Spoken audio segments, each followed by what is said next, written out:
سفر آخرت، ہر چیز میں ایک فلسفہ ہے اور تذکرہ، تو آج اس ماں کا کرنا ہے جو سفر آخرت پہ روانہ ہو گئی کہ ماں کیا ہوتی ہے۔ لیکن خود سفر آخرت ہم کیا کرتے ہیں،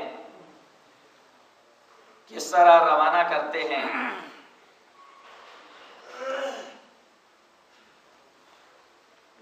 باقی جو تکبیریں ہیں، اللہ کی گواہی، رسول کی گواہی، پھر درود و سلام ابراہیم اور آل ابراہیم علیہ الصلوۃ والسلام پر، محمد و آل محمد پر، اسی طرح جیسے ابراہیم اور آل ابراہیم پر، پھر مغفرت کی دعا ہے ہر ایک کے لیے، تمام جو دنیا سے مومنین گئے، مومنات گئیں، مسلمین گئے، مسلمات گئے، سب کے لیے دعا ہے۔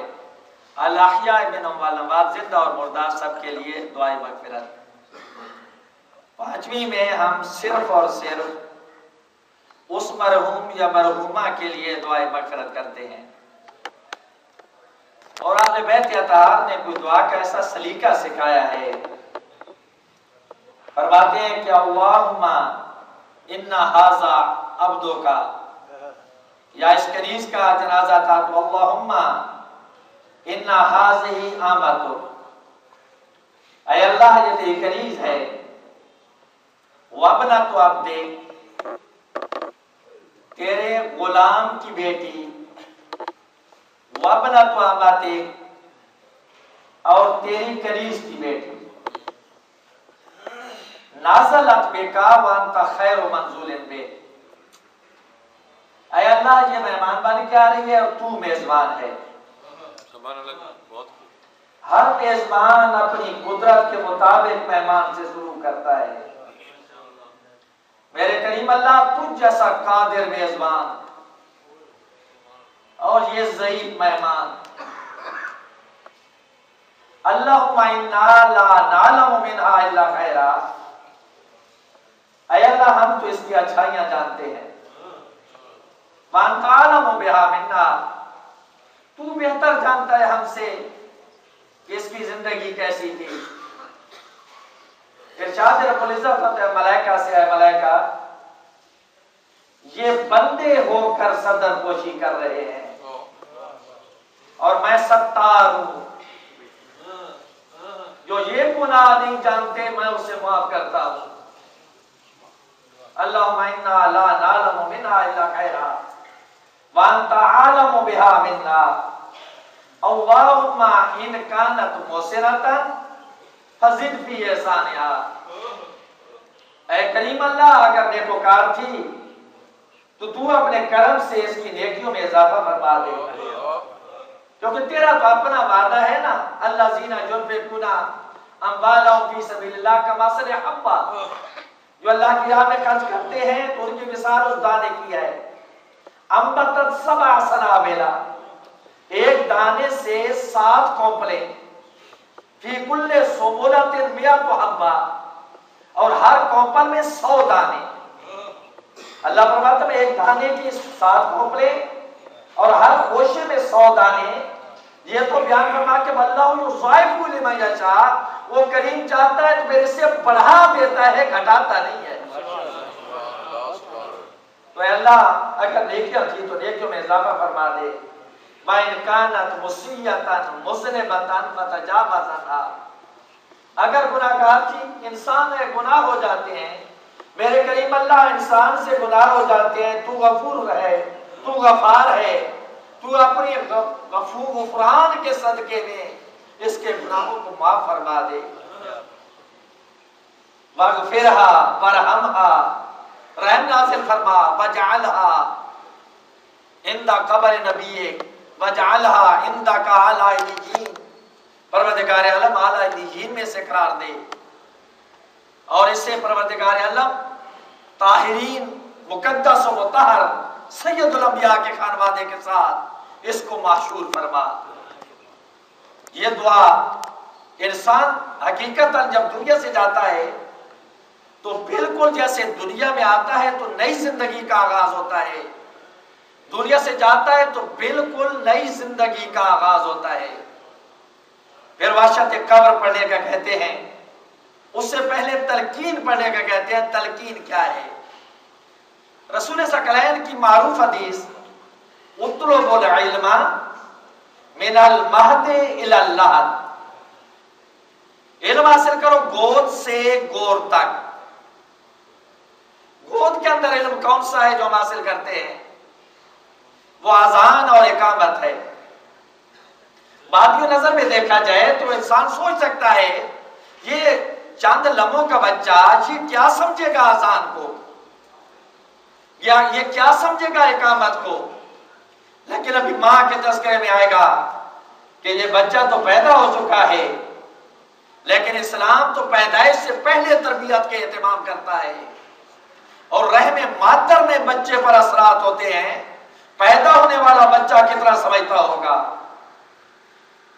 جو بھی ہو، لیکن اللہ کا حکم، رسول کا حکم وہ فطرت سے خالی نہیں ہے، حکمت سے خالی نہیں ہے. ہمیں سمجھ آئے جنائے اللہ اور اس کا رسول خالق کے کائنات جانتا ہے، بچے کو پیدا کرنے والا جانتا ہے. اس کے کان میں آذان بھی اثر کرے گی اور اقامت بھی اثر کرے گی. اسی طرح فرمایا تو گود ہے اللہ، لیکن گور تک علم حاصل کرنا ہے. گور میں تو ہم نے حاصل کیا آذان اور اقامت. گور کیا ہے؟ قبر کے اندر کون سا علم ہے؟ تو محمد والے محمد نے جہاں یہ فرمایا کہ گور تک علم حاصل کرنا ہے، وہاں گور کا علم بھی بتا دیا. کہ صرف یہ نہیں کہا گور تک علم حاصل کرو، یہ بھی بتا دیا اس گور کے علم کی کیفیت کیا ہوگی، کیا حاصل کرنا ہے. وہاں فرمایا کہ اس کے کندھے ہلا کے کہو اسمعی فہمی، سن سمجھ. اسمعی فہمی، اسمعی فہمی، سن سمجھ، سن سمجھ. حل انت علی العہد الذی فارقتنا علیہ من شہادت اللہ الہ الا اللہ. کیا موت نے تجھے وہ سبق بھلا تو نہیں دیا جو تجھے موت سے پہلے یاد تھا؟ ہم سے جدا ہوئی تو تجھے سبق یاد تھا، کہیں موت کی تلخی نے تجھے وہ سبق بھلا تو نہیں دیا کہ تجھے یاد تھا یہ سبق کہ اللہ کے سوا کوئی معبود نہیں. وحدہ لا شریک لہ، وہ واحد ہے، اس کا کوئی شریک نہیں. وَأَنَّ مُحَمَّدًا سَيِّدُ النَّبِيِّينَ، اور سید الانبیاء نبیوں کے سردار. وَخَيْرُ الْمُبَشِّرِينَ وَالْمُنذِرِينَ، محمد مصطفیٰ جیسا نہ کوئی مبشر آیا ہے نہ کوئی منذر آیا ہے. وَأَنَّ عَلِيًّا أَمِيرُ الْمُؤْمِنِينَ وَإِمَامٌ افْتَرَضَ اللَّهُ تَعَالَى الْعَالَمِينَ، اور مولا کائنات علی بن ابی طالب ایسے امام ہیں کہ جن کی اطاعت اللہ نے عالمین پر فرض قرار دی. وَأَنَّ الْحَسَنَ وَالْحُسَيْنَ وَعَلِيَّ بْنَ الْحُسَيْنِ، ایک ایک بولتے مولا کائنات سے امام کا نام گن گن کے بتاتے ہیں کہ ساری زندگی جن اماموں پر صلوات پڑتی رہی، جن اماموں کے شہادتیں سنتی رہی، جن اماموں کی ولادتیں سنتی رہی، جن کی محبت تیرے دل میں موزن تھی، ذرا دوبارہ تجھے بتا دے ایک ایک امام کا نام لے کے کہ وہ تیرے امام کائنات کے بھی امام ہے اور تیرے بھی امام ہے. محمد والے محمد بلند تر تلاوت.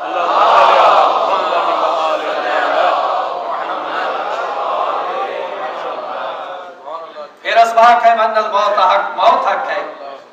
وسوال منکر منکیر فی القبر حق، قبر کے اندر سوال منکر نکیر حق ہے. والباسا حق، باسونا حق ہے. نشورا حق، نشر حق ہے. وصراط حق، صراط حق ہے. والمیزان حق، میزان حق ہے. جنت حق، جنت حق ہے. والنار حق، نار حق ہے. واللہ یبعث من فی القبور، جو قبر میں جائے گا ایک دن اس نے ضرور اٹھنا ہے. ایک ایک سبق پڑھایا جا رہا ہے. اور یہاں جو قبر میں امتحان ہوگا وہ صرف اور صرف یہی امتحان ہے. ملائکہ صرف یہی پوچھیں کہ من ربوں کا، تیرا رب کون ہے؟ من رسولوں کا، تیرا رسول کون ہے؟ ماں دینوں کا، تیرا دین کیا ہے؟ اور ایک ایک سبق اسلام دین حق ہے، صراط حق ہے، ہر چیز بتائی جا رہی ہے، قبلہ کعبہ ہے، سوال وہی ہے، اور تیرے امام کون ہیں؟ ایک ایک جواب دیا جا رہا ہوتا ہے۔ روایات ائمہ فرماتی ہیں کہ جب نکیرین آئیں گے، 40 قدم جب مومنین ہٹ جاتے ہیں تو پھر نکیرین آتی ہیں، اور یہی جو سلیبس پڑھایا جا رہا ہے محمد و آل محمد کے حکم سے، رسول کے حکم سے کہ محبہ کے علم حاصل کرو، اور آل بیت کے حکم سے کہ یہ علم حاصل کرو، یہ پڑھایا جا رہا ہوتا ہے اور سننے والے آ رہے ہوتے ہیں، اور ایک دوسرے کو کہتے ہیں کہ ہم اس سے کیا پوچھیں گے، اسے تو پہلے ہی بتایا جا رہا ہے۔ یہ سفر آخرت ہے، اور ایک ایک لمحہ اس کا جتنا تلخ ہے، اگر زندگی صحیح گزاری اتنا حسین ہے۔ خود موت کی اطلاع کیسی مومن کے لیے، سید الانبیاء فرماتے ہیں اسرائیل علیہ السلام 70,000 ملائکہ کے ساتھ آتا ہے، اور جنت کے باغوں کی ٹہنیاں پھولوں سمیت لا کے، اور جب آ کے دیکھتے ادھر آل بیت محبت موجود ہوتے ہیں اور فرماتے ہیں کہ یہ ہمارا محبت کرنے والا ہے، تو اسرائیل علیہ السلام فرماتے ہیں میں اس کی جان ایسے قبض کروں گا کہ جیسا شفیق باپ شفقت کرتا ہو یا مہربان بھائی محبت کرتا ہو، اور وہ خوشبو سنگا کے کہیں گے جا سو جا، سکرات موت، غمرات موت، اس کے لیے ایسے ہوں گے جانی اس پہ چھا جانا اور گھیر لینا، وہ خوشبو اس کو ایسے گھیر لے گی، اور سکرات مستی کو کہتے ہیں مدہوشی، یعنی ایسے مدہوش ہو جائے گا، سو جا، ایسی نیند جیسی پوری زندگی میں تو نے کبھی نہیں دیکھی۔ محمد و آل محمد بلند تر صلوات۔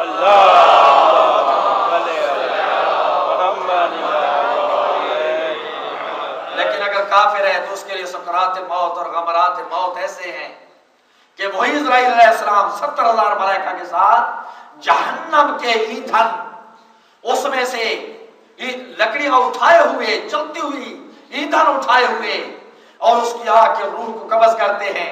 فرماتے ہیں کم از کم جو مثال دی جا سکتی ہے ویسے جیسے کینچی سے اس کے جسم کے ٹکڑے کر دیے جائیں، اس سے کم دنیا میں مثال نہیں دی جا سکتی۔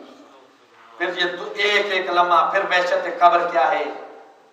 وحشت کا معنی صرف خوف نہیں ہے، نامانوسیت، ایسا سفر جیسے مانوس نہیں ہے، اور جو خوف ہے اس کا لازمہ ہے، ظاہر ہے نئی چیز مانوس نہیں ہے تو خوف اس کا لازمہ ہے۔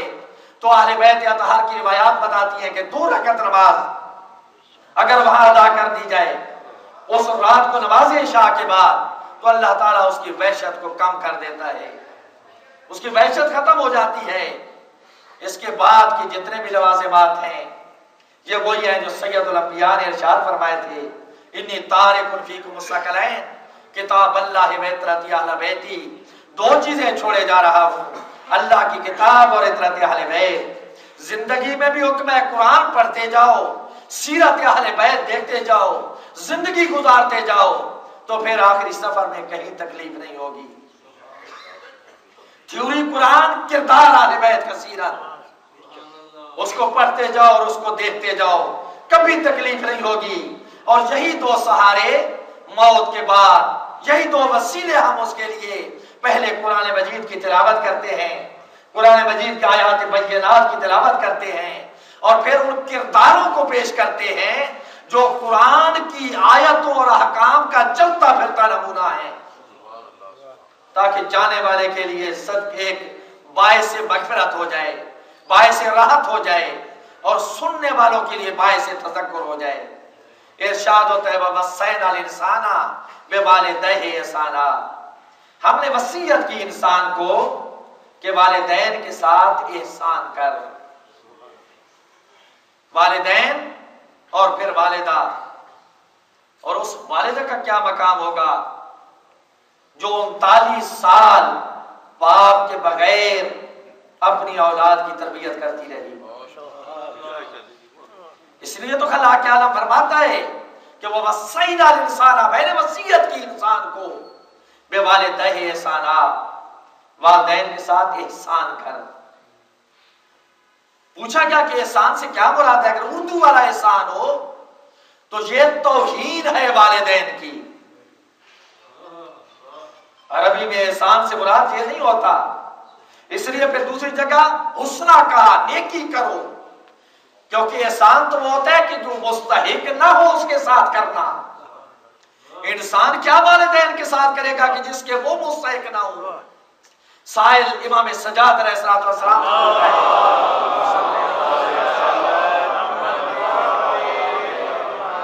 کہ مولا بزرگ والدہ ہے، بڑی خدمت کی، ساری زندگی خدمت کی، پھر میں نے اسے اٹھایا کندھوں پہ، اٹھا کے حج کری لے کے آیا، کندھوں پہ میں نے اسے طواف کرایا، اس کی نیابت میں نماز پڑھی، کندھوں پہ اس کو عرفات لے کے گیا، مزدلفہ لے کے گیا، مینا لے کے گیا، سعی کرائی، تمام کام میں نے کندھوں پہ سوار کر کے کیے۔ مولا کہہ رہے کیا میں نے اس کا حق ادا کر دیا؟ فرماتے ہیں اے سائل، تو نے تو اپنی ماں کے زمانے حمل میں جو ایک مرتبہ تیری تکلیف کی وجہ سے اس نے آہ کی تھی، تو اس کا بدلہ بھی نہیں دے سکا۔ فرمایا تیری اور اس کی تو نیت میں بھی فرق ہے، وہ تکلیف برداشت کرتی تھی، اے اللہ مجھے تکلیفیں آئیں، میرے اس لگتے جگر کو تکلیف نہ آئے، اور تیرا ہر عمل اس لیے ہے کہ بزرگ ہے، چلی جائے گی، فوت ہو جائے گی، میں اس کی خدمت کر لوں۔ تیری تو نیت میں اور ان کی نیت میں بھی زمین و آسمان کا فرق ہے۔ امام سجاد علیہ السلام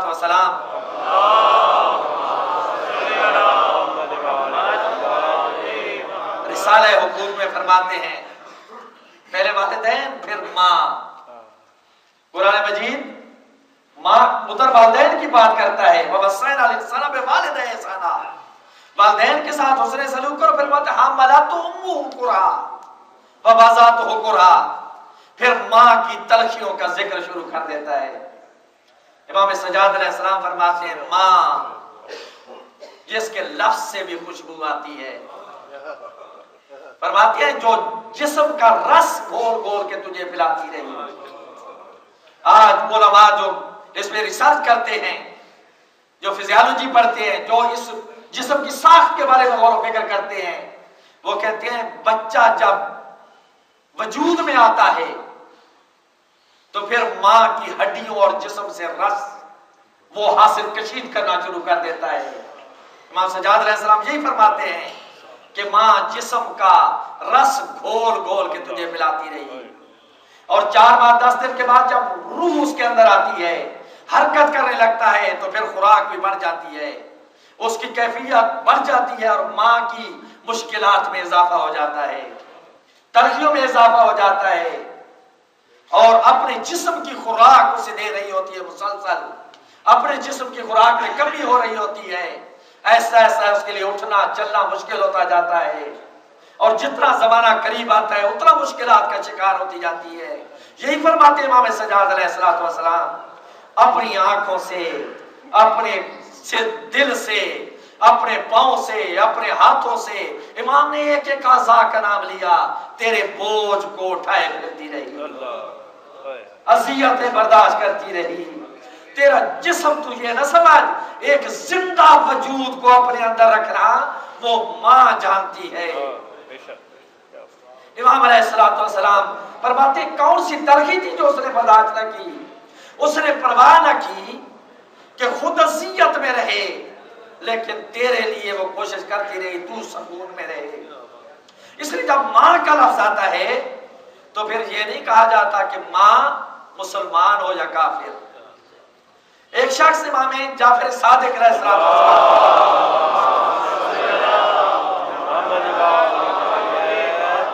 عیسائی ہے، مسلمان ہو جاتا ہے، کلمہ پڑھتا ہے، اسلام کتنا محبت کا دین ہے، کلمہ پڑھتا ہے، کہتے ہیں مولا میری ایک ماں ہے جو عیسائی ہے، کیا کروں اس کے ساتھ؟ کہا صرف فرائض ادا کر، پھر جتنا ہو سکے ماں کی خدمت کر،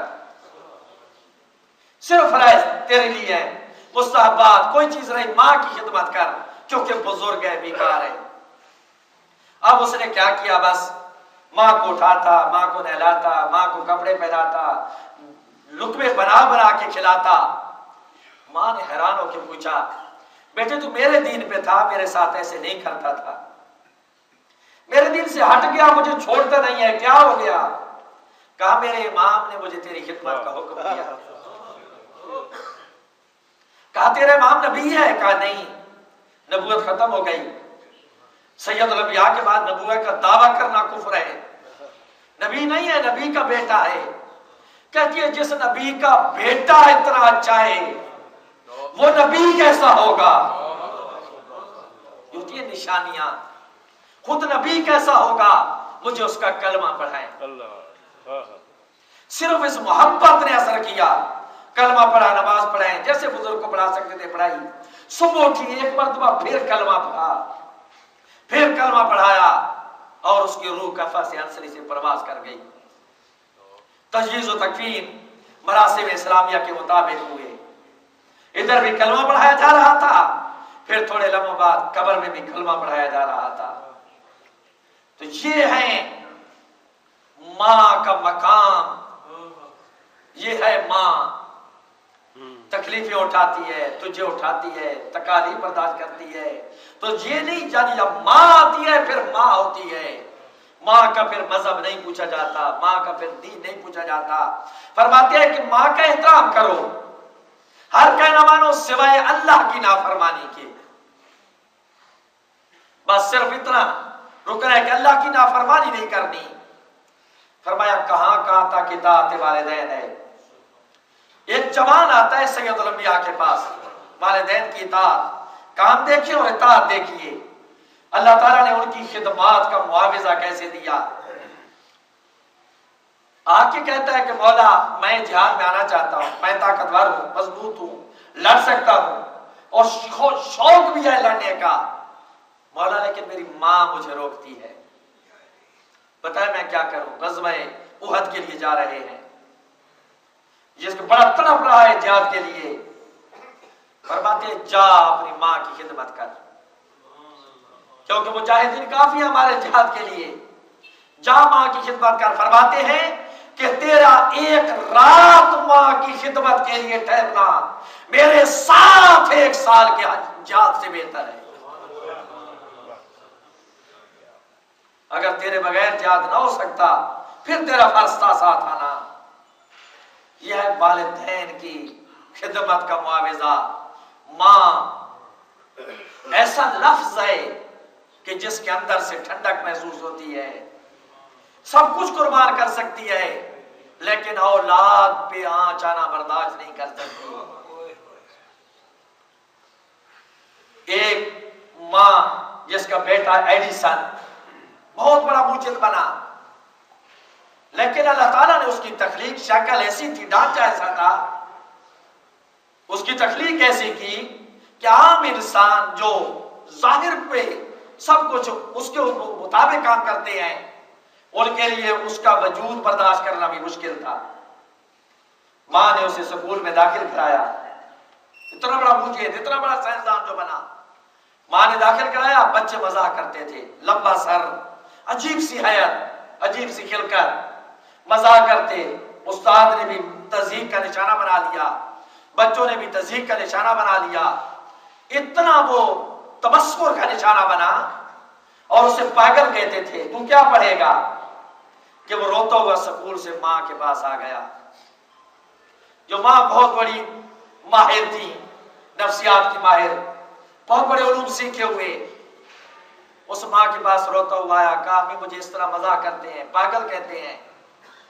وہ انگلی پکڑ کے مدرسے میں آئی اور استاد کو کہتی ہے کہ میرا بیٹا تیرے پورے مدرسے سے زیادہ عاقل ہے، تو پاگل ہو سکتا ہے، تیرے طالب علم پاگل ہو سکتے ہیں، لیکن میں بتاؤں گی میرا بیٹا کتنا بڑا عاقل ہے۔ بیٹے کو لے کے گئی، ایڈیسن کے دوست کہتے ہیں کہ جب بھی دیکھا اس ماں کو تو اس کی ڈیوڑی یونیورسٹی تھی، اس کی جو لیکچرر تھی وہ ماں تھی، اور جو شاگرد تھا وہ بیٹا تھا۔ 9 سال میں بڑے بڑے گبن جیسے، شیکسپیئر جیسے فلاسفر کی کتابیں ماں نے اسے پڑھا دی۔ چند سالوں میں جوانی میں بہت بڑا مجد بن گیا، اور اس نے وہ جب پوچھتے تھے تو نے کیا تہیا کیا، اس نے کہا ادھر ماں کہہ کیا رہی تھی کہ میں ثابت کروں گی میرا بیٹا سب سے بڑا عالم ہے، سب سے بڑا عاقل ہے، میں نے اسی وقت ارادہ کیا تھا کہ میں ماں کے اس جملے کو غلط ثابت نہیں ہونے دوں گا۔ پھر اس نے اتنی محنت کی، جو کارخانہ لگایا وہ دن رات اس میں کام کرتا تھا، جو لیبارٹری جو اس کی ایجادات کے لیے جگہ تھی دن رات کام کرتا۔ وہاں کام کرنے والے کہتے ہیں سوائے سٹول کے اوپر، وہ بھی ٹیک والی جگہ نہیں، سٹول کے اوپر تھوڑی دیر آنکھ بند کرنے کے اس کی کوئی نیند نہیں تھی۔ تقریباً 24 گھنٹے دن میں کام کرتا اور اتنا بڑا معجز بنا، ثابت کیا اس نے کہ ماں کا کہا کیا ہوتا ہے، ایک ماں کتنا انقلاب برپا کر سکتی ہے۔ ماں والوالدات، اس لیے قرآن فرماتا ہے والوالدات ہو، ایک ایک جملہ قرآن مجید بیان فرماتا جا رہا ہے کہ ماں کا کردار کیا ہے اور آگے ذمہ داریاں معاشرتی کیا ہیں۔ والوالدات یرضعن اولادہن حولین کاملین، مائیں مکمل 2 سال بچے کو دودھ پلائیں۔ لمن اراد ان یتم الرضاع، جو دودھ پلانا مکمل کرنا چاہے، اجازت بھی دی یعنی چھوٹ بھی دی اور حکم بھی دیا، یعنی حق تو بیٹے کا 2 سال، بیٹی کا 2 سال دودھ پینا ہے، بچے کا دودھ پینا 2 سال حق ہے، لیکن اگر کسی وجہ سے نہ پلا سکے تو ساتھ چھوٹ بھی دے دی۔ لمن ارادہ ان یتم الرضاع، جو مکمل رضاعت کرنا چاہے۔ وعلی المولود لہ رزقہن وکسوتہن بالمعروف، اور باپ کی ذمہ داری ہے دونوں، ماں اور بیٹے، ماں اور بیٹی دونوں کا لباس اور کھانا باپ کے ذمے۔ رزقہن وکسوتہن بالمعروف، لا تضار والدۃ بولدہا ولا مولود لہ بولدہ، نہ ماں کو تکلیف پہنچائی جا سکتی ہے بیٹے کی وجہ سے، اور نہ باپ کو بلیک میل کیا جا سکتا ہے بیٹے کی وجہ سے، دونوں کے حقوق ادا کیے جائیں گے۔ ماں اگر دودھ پلا رہی ہے تو ذمہ داری رزقہن وکسوتہن بالمعروف، اس کا دودھ یعنی ذمہ داری باپ پر ہے۔ اب یہ وہ چیزیں بیان کی جا رہی ہیں جو معاشرہ شاید نہ سمجھتا ہو یا اسے، یعنی ادھر قرآن فرماتے اور حدیث فرماتے ہیں دودھ بنتا کس سے ہے۔ قرآن مجید فرماتا ہے رفس اور دم، یعنی 2 چیزیں کائنات کی ایسی غذائیں ہیں جو کامل غذائیں، ایک شہد اور ایک دودھ۔ اب دودھ کو قرآن فرماتا ہے کہ گوبر اور خون کے اندر سے ایسی غذا مہیا کر رہا ہے خالق کائنات کہ نبی پاک بتاتے ہیں دودھ کے علاوہ کوئی بھی غذا نہیں جو ہر کمی کو پورا کر سکے۔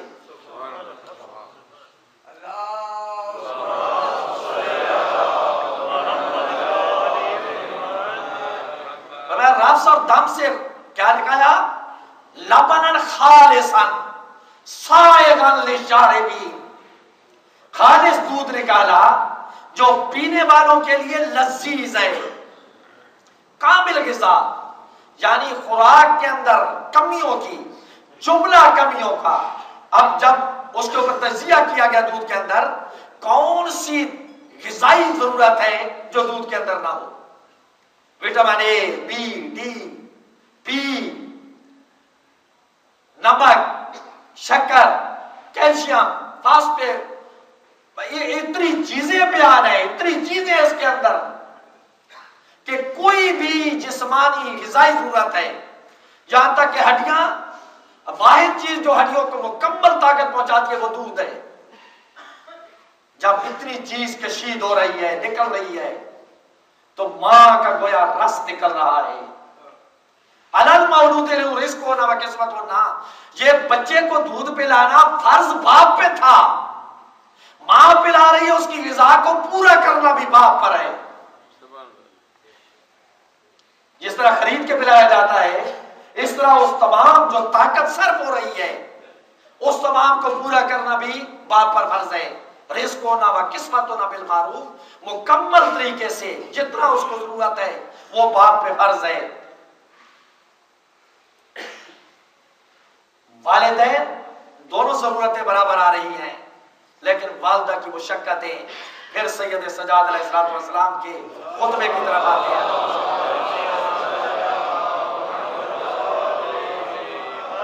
باتیں بے شک باپ ذمہ داریاں لے رہا ہے، لیکن جو قریبی ذمہ داریاں ہیں وہ ماں کی ہیں، اور ماں اتنی مؤثر ہے اولاد پہ کہ اسلام نے شادی سے پہلے اولاد کے لیے ماں کے بارے میں فرمایا کیسی ماں ہونی چاہیے۔ ہمارے بھی ارادے ہیں، ہم بھی سوچتے ہیں کہ ماں کیسی ہونی چاہیے، ہم بھی بچہ دے جہیز زیادہ لے کر آئے یا مال زیادہ ہو یا تنخواہ زیادہ ہو، ہم اپنے حساب سے سوچتے ہیں۔ اسلام کیا کہتا ہے؟ اسلام کہتے ہیں ایاکم وخضراء الدمن، کوڑے کے ڈھیر پہ اگنے والی سبزیوں سے بچو۔ قیل یا رسول اللہ وما خضراء الدمن، فرمایا اللہ کے رسول یہ کوڑے کے ڈھیر پہ اگنے والی سبزیاں کون سی ہیں؟ فرمایا المرأۃ الحسناء علی منبت السوء، کتنی حسین عورت کیوں نہ ہو، اگر تربیت صحیح نہیں ہوئی تو وہ کوڑے کے ڈھیر پہ اگنے والی سبزی ہے۔ ایسی عورت کا انتخاب کرو جو تمہاری بہترین اولاد کی مربیہ بن سکے۔ مرنے کے بعد نہ جہیز کام آئے گا، مرنے کے بعد نہ گریڈ کام آئے گا، مرنے کے بعد نہ کوٹھی کام آئے گی۔ آپ نے 6 کناروں پہ کوٹھی بنا لی، آپ نے 2 گز قبر کے اندر جانا ہے۔ آپ نے کروڑوں کے مال مکان بنا لیے، 2 گز قبر کے اندر جانا ہے۔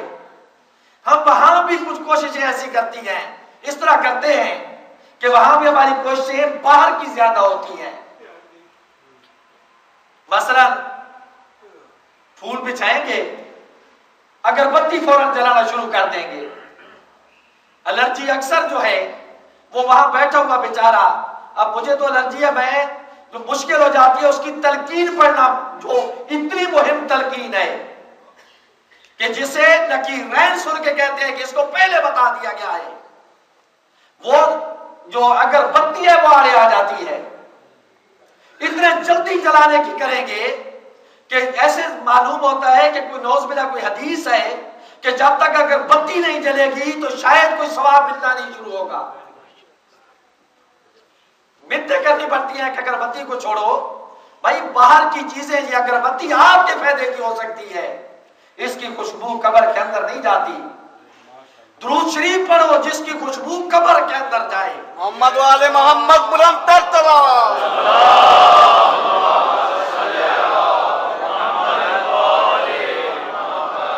اس کے واجبات ادا کرو تاکہ قبر منور ہو۔ تلاوت قرآن کو پڑھو تاکہ اس کی قبر کھلی ہو۔ ذکر محمد و آل محمد کرو کہ جو اس کے لیے مفید اور تمہارے لیے بھی مفید، تمہاری کردار سازی کا سبب، اس کی مغفرت کا سبب۔ تو آپ باہر کی نہ سوچو کہ اس کی قبر کے باہر کیا کرنا ہے، بس باہر قبر بنا دینا اتنا ثواب ہے، اندر کو کوشش کرو کہ اس کے اندر کیا پہنچانا ہے۔ تو اصل چیز کہ اس کے لیے کیا چیز ہے، یہی فرماتے ہیں کہ یہ نہ سوچو کیونکہ مرنے کے بعد تجھے بہترین اولاد کام آئے گی، اولاد کا کردار کام آئے گا، یہ کوٹھیاں کار کام نہیں آئیں گی۔ اس میں سے بھی وہی کام آئے گا جو آپ اللہ کی راہ میں اپنے ہاتھ سے دے گئے۔ باقی چیزیں وہی ہیں جو چھوڑ کے چلے گئے، صدقہ ہے، باقی کام کی چیزیں نہیں ہیں، تو اس کی قبر کے اندر پہنچاؤ کہ اس کے قبر کے لیے کون سی چیز مفید ہے۔ ذکر کرنا، عبادات کرنا، تربیت کرنا، دیکھیں اولاد کی تربیت کتنی مفید ہے۔ حضرت موسیٰ علیہ السلام ایک قبر سے گزر رہے ہیں، قبرستان سے گزرے، تو جب ایک قبر سے گزرے تو تیز دوڑنا شروع کر دیا۔ اصحاب ساتھ ہیں، عام انسان بھی اگر کوئی عالم ہو کوئی اس طرح کرے تو عجیب لگتا ہے۔ نبی خدا، اولی العزم رسول، اولی العزم نبی تیز دوڑے، اصحاب بھی تیز دوڑنے لگے۔ کام کیا، واپس آئے، اسی قبر پر آہستہ آہستہ چلنے لگے، آہستہ آہستہ ٹھہر ٹھہر کے۔ جب آگے گئے تو اصحاب نے پوچھا یا نبی خدا یہ کیا؟ اسی قبر پر تیزی سے دوڑ رہے تھے، اسی قبر پر ایسا ایسا چل رہے تھے، ایسے لگتا تھا پہلے ٹھہرنا نہیں چاہتے، اب لگتا تھا گزرنا نہیں چاہتے۔ کہا یہ گناہگار کی قبر ہے، اس پہ اب عذاب ہو رہا تھا، میں نے تیزی کی تاکہ اس عذاب سے نکل جاؤں۔ اس کا ایک بیٹا تھا جو علم دین حاصل کرنے گیا، اس کو جب استاد نے دین سکھایا تو اس کو اللہ کے رحمان اور رحیم ہونے کا درس دیا۔ تو اللہ نے فرمایا ملائکہ سے آئے، ملائکہ عذاب اس کے عذاب کو ختم کر دو، کیونکہ جس کا بیٹا زمین پر مجھے رحمان کہے، میں اس کے باپ کو قبر میں کس طرح عذاب دوں؟ تربیت اثر انداز ہوتی ہے، تو ایسی ماں جو اس کی بہترین مربیہ بن سکے۔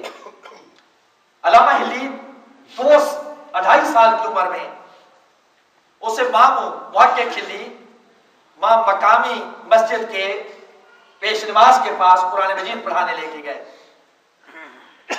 سامنے بٹھایا، بسم اللہ کرائی۔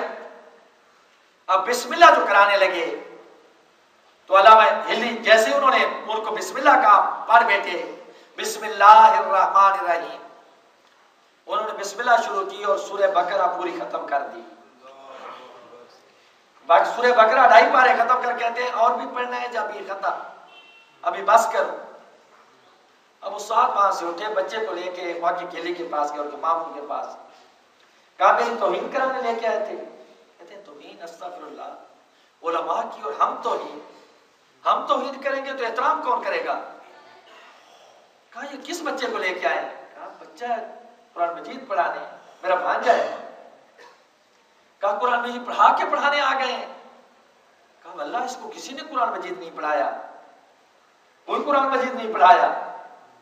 کہا میں بسم اللہ کا، اس نے پوری سورہ بقرہ سنا دی، میرا مذاق کرنے آئے تھے؟ کہا نہیں پتا، گھر گئے، کہا یہ کیا ماجرا ہے؟ تو 7 خواتین ایسی تھیں جو حافظہ قرآن تھی اس گھر میں، ماں حافظہ، پھوپھیاں حافظہ، خالائیں حافظہ، وہاں 7 خواتین حافظہ تھیں۔ انہوں نے کہا ہم نے جب بھی اٹھایا وضو کر کے اٹھایا اور قرآن کی لوری دیتی رہی اس کو۔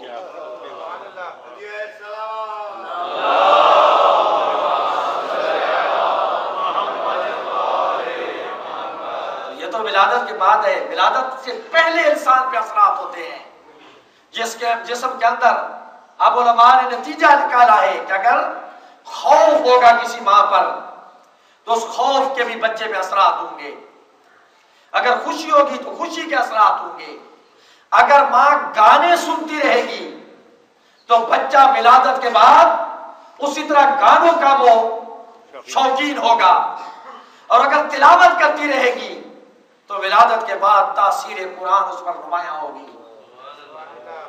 امام جعفر صادق علیہ السلام کی حدیث مبارک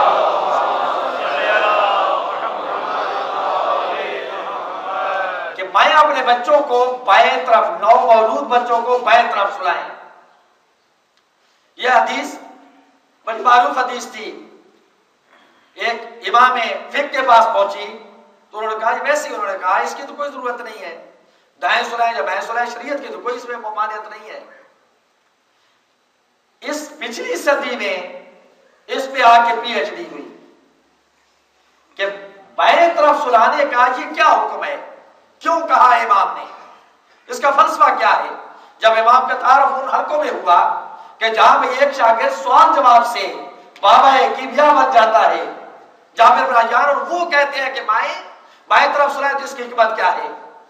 تو ایک آدمی نے پی ایچ ڈی کی، پوری طرح اس نے مختلف جزیروں میں دیکھا، بچیوں کو دیکھا، ماؤں کو دیکھا کہ بچوں کو کیسے اٹھاتی ہیں، تصویریں لی، مطالعہ کیا، آگے نتیجہ اخذ کرتا گیا، بڑھتا گیا، آگے نتیجے کے بعد اس کو ایک چیز اس کے ذہن میں آئی اور اس نتیجے پہ پھر اس نے باقاعدہ تجربہ میں تجربہ کیا۔ 9 مولود بچے لیے اور ایک کمرے میں دل کی دھڑکن یعنی اس آلہ وہاں لگا دیا جس میں دل کی دھک دھک کی آواز آتی تھی، پھر وہ بند کر دیتا، پھر چلا کے دیکھتا۔ اب جب دل کے آلے کو آن کرتا تو بچے خاموش ہو جاتے تھے، اور جب بند کرتا تو بچے رونا شروع ہو جاتے تھے۔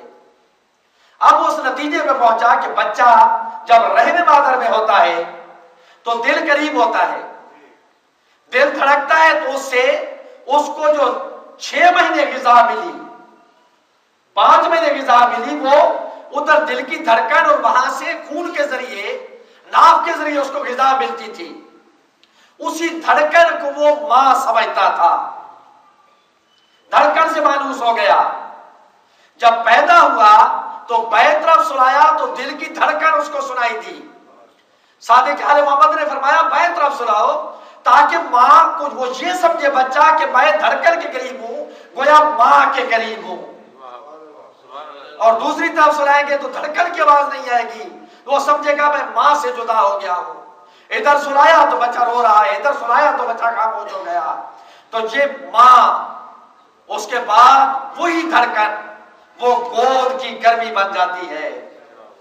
فرماتے ہیں ماں کو گود کی گرمی سے دور نہ کرو، یہاں تک کہ یہی آیت وصینا الانسان بوالدیہ احسانا، جب لا تضار والدۃ بولدہا ولا مولود لہ بولدہ، جہاں تک بتایا گیا کہ طلاق بھی ہو جائے تو اس عرصے میں اس بچے کو ماں کی گود کی گرمی سے دور نہ کرو، اتنی بڑی نعمت سے دور نہ کرو۔ یہ محبت جو ہے ماں کی محبت، یہ کائنات میں خرید کر نہیں دی جا سکتی، یہ واحد ماں دے سکتی ہے۔ اور اسی پہ شروع پہ علامہ شہید مطہری فرماتے ہیں کہ ماں ایسی چیز ہے کہ دنیا میں کوئی شر نہیں ہے، وہ فرماتے ہیں کائنات خیر ہی خیر ہے، اور دلیل یہی دیتے ہیں مامتا، کہتے ہیں ایک شیر جس کو تم درندہ سمجھتے ہو، بھیڑیا جسے تم درندہ سمجھتے ہو، اس کی ماں کے بیٹے سے پوچھو کہ کائنات میں ایک اللہ رحیم ہے اور ایک کوئی ماں رحیم ہے۔ ماں کے درجات کی بلندی کے لیے ہدیہ صلوات۔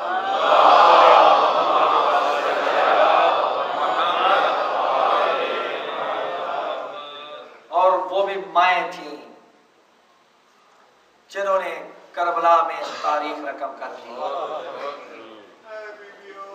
کائنات نے پھر ایسی مائیں نہیں دیکھی۔ ہر ماں یہی ہوتی ہے، چاہتی ہے کہ میرا بچہ بچ جائے، مجھ پہ مصیبت آ جائے۔ شہید مطہری فرماتے ہیں 8 مائیں وہ چاہتی تھی میرا بچہ پہلے قربان ہو جائے تاکہ میں سید کے بارگاہ میں شرمندہ نہ ہوں۔ ایک ماں جب سے شام غریبہ ہو گئی نا، لٹ گئے خیمے، جل گئے خیمے، تو عباس بن گئی جناب زینب عالیہ، مستورات کو لین میں بٹھایا، ایک ایک سے پوچھتی ہے بی بی آپ کا بچہ بچھڑا تو کوئی نہیں ہے؟ جو بچ گئے تھے وہ بچے آپ کے پاس ہیں یا نہیں ہیں؟ ایک ایک بی بی سے پوچھتی جا رہی ہے۔ ایک بی بی ہے جس کی گود خالی تھی، نیچے منہ کر کے بیٹھی ہے۔ فرمایا بابا جی آپ کیوں نہیں بتاتی، تیری گود میں بچی نہیں ہے، آپ کی بچی کہاں گئی؟ تھوڑی دیر کے بعد بی بی نے سر اوپر کیا، کہا مگر اصرار نہ کرتی تو میں نہ بولتی، کیونکہ میں جانتی ہوں زہرا کی بیٹی تجھ پہ مصیبت ہو کے باہر ٹوٹ گئے، میں تجھے اپنی مصیبت نہیں بتانا چاہتی تھی، لیکن اصرار کر رہی ہے، مجبور ہوں، میرا بیٹا تو کر باپ کے ہاتھ میں شہید ہو گیا، میں نے بیٹی کو بڑا ڈھونڈا، مجھے بیٹی بھی نظر نہیں آ رہی، لگتا ہے رباب کی گود خالی ہو گئی۔ جناب زینب عالیہ ام کلثوم کو لے کے چلی، شام غریبہ ہے، رات اندھیرے قتلگاہ کی طرف چلی، بی بی چلتی جا رہی ہے اور ایک نیچی جگہ پہ پہنچی ہے جہاں جلوام تھا، ایک لاش کے قریب پہنچی ہے، ایک جگہ پہ جہاں پتھر زیادہ تھے، تیر زیادہ پڑے تھے، ایک ایسی جگہ پہ کیا دیکھا کہ ایک بچی ہے وہ پاؤں کے ساتھ لپٹی رو رہی ہے۔ بیوی آئی ہے، اپنی بھتیجی کو سینے سے لگایا، کا بیٹے لاشے کو یا سر سے پہچانا جاتا ہے یا لباس سے پہچانا جاتا ہے، بیٹے اپنے بابا کو کیسے پہچانا؟ کہ پھوپھی اماں میں چلتی آ رہی تھی، بس بابا بابا کرتے آ رہی تھی کہ ایک لاشے کے قریب جگہ سے پہنچی تو آواز آئی الیہ الیہ یا بنیا، تو میرے سینے پہ سونے والی ادھر آ جا، اور میرے بیٹے ادھر آ جا۔ یہ وہ بیٹی ہے کہ مولا حسین فرماتے تھے مجھے وہ گھر بھی اچھا نہیں لگتا جس میں رباب اور سکینہ نہ ہو، بیٹی ادھر آ جا۔ لوگ کہتے ہیں تم مولا حسین کو اب تک کیوں یاد کرتے ہو، آپ کو بھولتے کیوں نہیں تھے ذکر کربلا؟ مومنین جس کا اکبر چلا جائے اور وہ اکبر کو یاد نہ کرتا ہو، اپنے مومنوں کو یاد کر رہا ہو، جس کا اصغر چلا جائے، جس کا عباس چلا جائے۔ بی بی سکینہ یہی فرماتی ہے کہ میں بابا کے لاشے کے قریب پہنچی، پہلے کٹے ہوئے گلے سے جملے سنے، کیا جملے تھے؟ میرا بابا اکبر کو یاد نہیں کر رہا تھا، عباس کو یاد نہیں کر رہا تھا۔ مولا فرمات رہے تھے شیعتی مہبا شریبتو ما عزم الفذکرونی، اے میرے شیعو اگر ٹھنڈا پانی ملے میں منع نہیں کرتا، ضرور پیلا، لیکن میری پیاس کو ضرور یاد کر لینا، کربلا کے پیاسے کو ضرور یاد کر لینا۔ او سمیتم بے غریب لو قتیل فتحولی، کسی غریب یا مقتول کا ذکر سننا تو دو آنسو مجھ پہ بھی بہا دینا۔ اب گویا میرے مولا اپنی مجلس خود پڑھ رہے تھے، فرماتے تھے لیتکم فی یوم عاشورا جمیعا تنظرولی، آئے میری غربت پر رونے والوں، کاش عاشورا پہ تو میری غربت کو ملاحظہ کرتے۔ کیف استسقیل طفل فابوا یرحمونی، میں بچے کے لیے کوئی قیمتی چیز تو نہیں مانگ رہا تھا، میں پانی مانگ رہا تھا، ظالم انکار کر رہے تھے۔ یہی بی بی رباب پہنچی، یہ محبت امام حسین علیہ السلام کی بی بی رباب پہنچی، کہتی ہے سرتاج میں تیرے لاشے کو دھوپ پہ چھوڑ کے جا رہی ہوں، میرا بس نہیں چلتا، میں دفن نہیں کر سکتی، مجبور رسل ہوں، لیکن وعدہ کرتی ہوں تجھے پیاسا دیکھا میں ٹھنڈا پانی نہیں پیوں گی، تیرے لاشے کو دھوپ میں دیکھا میں کبھی سائے میں نہیں بیٹھوں گی۔ بی بی پوری عمر دھوپ میں بیٹھتی رہی، گرم پانی پیتی رہی، ایک مرتبہ نہیں وہ نزار ہو گئی، بیماری نے گھیر لیا، پوری زندگی گرم پانی پینا، دھوپ میں بیٹھنا، بی بی کمزور ہو گئی۔ جب دیکھا نا جناب زینب عالیہ ربابت کو اس کیفیت میں، کلثوم اور جناب زینب عالیہ پہنچی، آکے کہتی ہے اب احسان کر، ٹھنڈا پانی بھی پی لے، سائے میں بھی آ لے۔ ایک مرتبہ کربلا کی طرف نگاہ کی، مولا حسین تیرے ساتھ وعدہ کر کے آئی تھی اور تیری بہن کے بھی انکار نہیں کر سکتی، میری لاج رکھنا۔ اب اٹھا کے چلی سائے کی طرف، جب سائے میں پہنچی تو نفس پہ ہاتھ رکھا، انا للہ و انا الیہ راجعون۔ رحم اللہ من کان الفاتحہ۔